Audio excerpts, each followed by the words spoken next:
Pues bien, bienvenidos y bienvenidas a un nuevo episodio. Ya estamos en el episodio número 9 y hoy nos trasladaremos a Lisboa, la ciudad denominada como la ciudad de las siete colinas.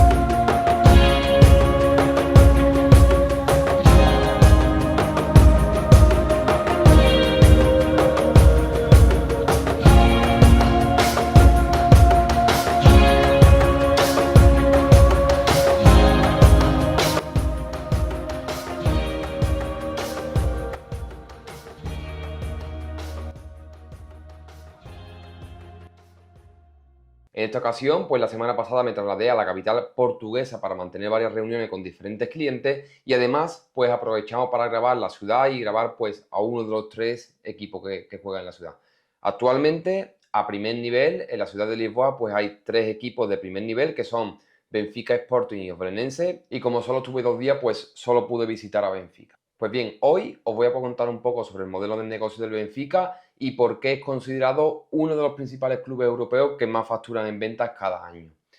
Todo comienza hace aproximadamente una década cuando el Benfica construía su academia de formación de jóvenes talentos, la llamada Campus Caixa Futebol. Aunque es posible que cuando pensemos en jóvenes promesas del fútbol portugués, seguramente se os venga a la cabeza el Sporting y su escuela, resulta curioso que durante esta década el Benfica ha ido fichando a jugadores de su rival e incluso adelantándose en la búsqueda de nuevos talentos.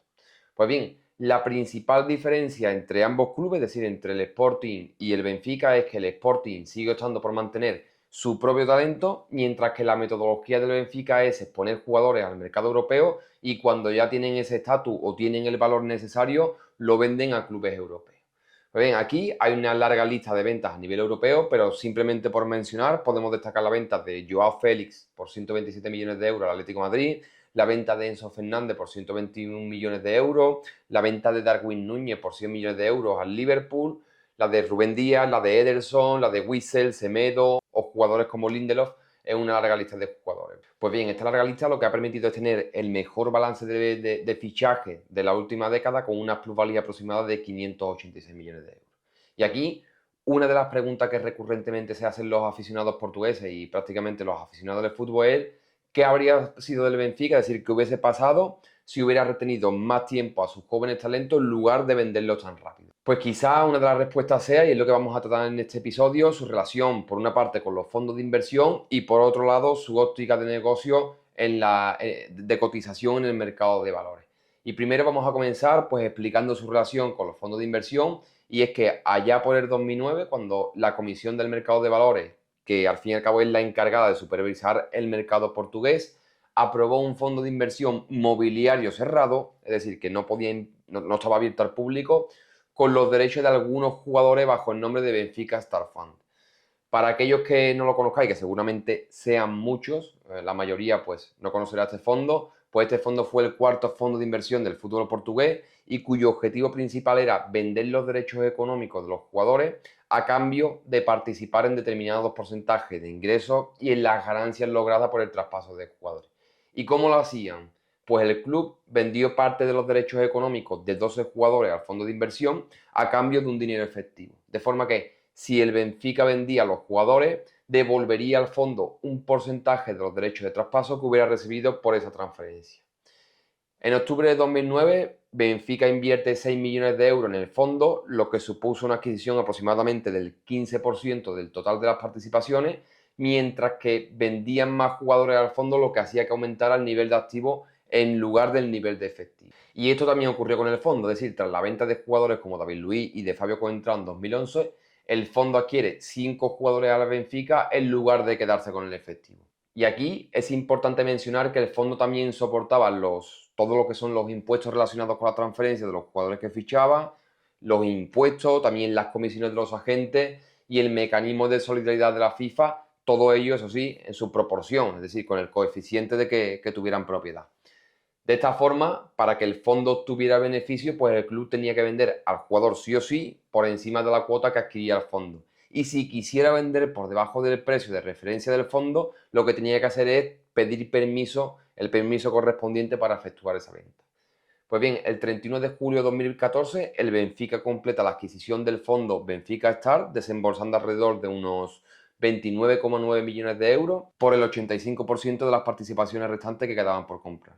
Y esta, pues, podría ser una de las respuestas a la pregunta de por qué los clubes venden a los jugadores que están en emergentes, y en términos legales es denominada como propiedad de los derechos económicos de terceros. Y vamos a hacer una pausa. Si quieres profundizar sobre derecho deportivo, tenemos un programa con más de 90 videoclases y entrevistas profesionales de primer nivel que te van a ayudar a convertirte en todo un experto en derecho deportivo. Este programa te dará una visión práctica de la industria del fútbol y te ayudará a profesionalizar tus conocimientos sobre derecho deportivo. Así que si estás interesado, accede a toda la información a través del link que te dejo en la descripción. Y dicho esto, continuamos con el episodio de hoy. Para aquel que no lo conozca, se tienen que imaginar que los clubes tienen dos tipos de derechos sobre los jugadores, que por decirlo de alguna manera es como un doble flujo. Por un lado están los derechos federativos y por otro lado están los derechos económicos. Los derechos federativos son indivisibles, es decir, no pueden fraccionarse y solo pueden pertenecer a un club por una vez, mientras que por otro lado los derechos económicos representan el valor monetario del jugador, es decir, para que me entienda, refleja la pasta por la que se vende un jugador y por la que tiene que recibir ese club. Entonces, ¿cuál era el modus operandi de los fondos de inversión? Pues hacía la sencilla operación de comprar una parte o todos los derechos económicos de los jugadores para obtener una rentabilidad futura con la venta de ese jugador. Y aquí es donde clubes como el Benfica o, por ejemplo, el Atlético de Madrid, en el caso de Falcao, están obligados a vender por el fondo de inversión, ya que prima mucho más el interés económico que el interés deportivo. Por tanto, el modelo de ventas de jugadores de Benfica podemos decir que venía motivado o al menos impulsado por el fondo de inversión, como por ejemplo en operaciones como la de Di María, donde recibió el fondo unos 4,4 millones de euros aproximadamente, u operaciones como la de Rodrigo o la de André Gómez. Y aquí es importante que sepas que esto no es una práctica única del Benfica, sino que los orígenes del TPO pues se remontan a la década de 1960 en América Latina, cuando los clubes de fútbol pues se vieron afectados por crisis financiera y se encontraba muy endeudado con altos tipos de interés bancario. Y aquí, ¿cuáles fueron las posibles soluciones que dieron estos clubes latinoamericanos? Pues no fueron otras que acudir a soluciones alternativas de financiación, como por ejemplo los fondos de inversión, que a día de hoy tengo que decirte que está terminantemente prohibido por la FIFA. Y aunque este debate nos daría para hablar horas y horas, porque confío más en su regulación que en la prohibición,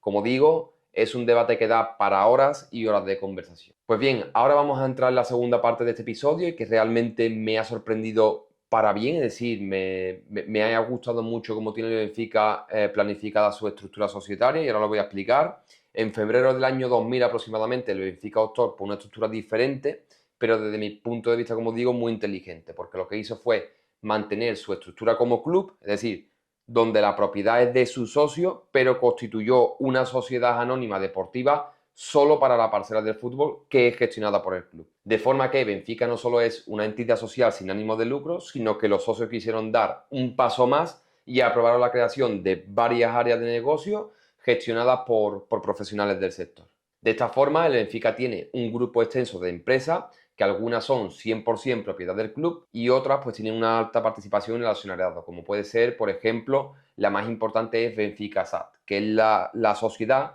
que gestiona el fútbol profesional y de la que el Benfica dispone el 64% de las acciones aproximadamente. Y como ves en pantalla, el Benfica tiene una gran diversidad de filiales para administrar sus activos, como por ejemplo puede ser Clínica Benfica para servicios médicos, Benfica Seguro para correduría, Parque do Benfica, que es el parking del estadio, o Benfica CGPS, que es propietaria a su vez de otras sociedades como Benfica Estadio, que gestiona el estadio, o Benfica TV. Sinceramente, me parece una estructura societaria acertada porque, de alguna forma, como dice José Lía, un multimillonario español que habla sobre finanzas, las sociedades se deben de complementar entre sí y pueden crear, o lo hacen de una forma para crear sinergia entre ellas. Y es que lo importante es que los clubes sean conscientes de que están manejando una comunidad de miles y miles de personas y que estamos acostumbrados a que pues, los clubes simplemente moneticen solo sus activos deportivos, pero esa comunidad se puede monetizar de forma muy diferente. Por ejemplo, tener acciones de una empresa de aviación pues no sería, desde mi punto de vista, una mala idea para un club que continuamente pues, está viajando a nivel nacional europeo y que sus aficionados ante diferentes trayectos europeos pues necesita de esa aviación o de esos aviones para conectarlo con otros países y que pueda apoyar al equipo en otros países europeos. Tener participaciones de una cadena de hoteles que ofrezca alojamiento al equipo y descuentos a sus abonados quizás afianza esa fidelidad entre el socio y el club, y además estás monetizando esa relación. Y por lo tanto tienes por una parte una cadena de hoteles que te está generando negocio, te estás ahorrando el hospedaje de tus jugadores y por último también estás fidelizando a tu comunidad de una forma pues indirecta y ambas partes pues salen ganando. De forma que salir del bucle de los ingresos por derechos televisivos y de los ingresos por traspaso es, al menos desde mi punto de vista, una opción que podrían valorar los clubes. Y por último, para terminar con el episodio, vamos a comentar la salida a bolsa del Benfica, y es que el club salió a bolsa en Euronext el 22 de mayo de 2007 con un precio de acción de 6 euros, algunas fuentes dicen 5, otras dicen 6,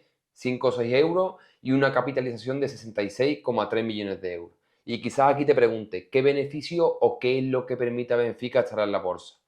Pues el salto al parqué, como se conoce salir en bolsa aquí en España, tiene una serie de ventajas y desventajas para los clubes que son las siguientes. Respecto a las ventajas, salir a bolsa se pueden resumir en 4 ventajas. La primera es que financia el crecimiento de la entidad, es decir, permite distribuir los ingresos obtenidos hacia inversiones a medio o a largo plazo, como pueden ser, por ejemplo, la mejora del estadio, la mejora de la ciudad deportiva e incluso nuevos fichajes. La segunda ventaja es la facilidad y la rapidez de convertir en líquido el capital invertido, es decir, lo que permite es la inmediata recuperación de la cantidad invertida sin necesidad de buscar o de negociar con otros compradores. La tercera ventaja, aunque para ciertos clubes puede ser una desventaja, es la mejora en la gestión profesional de la sociedad y sobre todo mayores posibilidades de obtener más capital. Y la cuarta y última ventaja es la reputación y visibilidad de la SAT, lo que facilita el acceso a más inversores y por tanto a una financiación, digamos, pues más eficiente. La primera es la pérdida de privacidad en términos generales. Por ejemplo, los clubes, en este caso el Benfica, pues tienes que proporcionar información obligatoria a la CMNV con el objetivo de que controle que el precio de las acciones es el correcto y además que sea transparente en todo momento. La segunda desventaja es el sometimiento periódico a varias auditorías por parte de la CMNV, y la tercera desventaja es la situación de especulación que se genera, es decir, que se produce cuando varían los resultados deportivos, cuando las direcciones deportivas sufren ciertos cambios, como por ejemplo cuando Ferguson anunció que dejaba el banquillo del Manchester después de 26 años y 38 títulos, las acciones del club cayeron un 5%. O trayendo a colación el ejemplo del Benfica, cayó un 3% tras la detención de su expresidente por presuntos delitos fiscales y de blanqueo de capitales. Pues bien, con esto se termina el episodio de hoy. A continuación os voy a dejar una serie de vídeos del Museo del Benfica para que podáis echar un vistazo al palmarés del equipo de Lisboa, y espero que te haya sido de interés este episodio y nos vemos en el siguiente. Chao.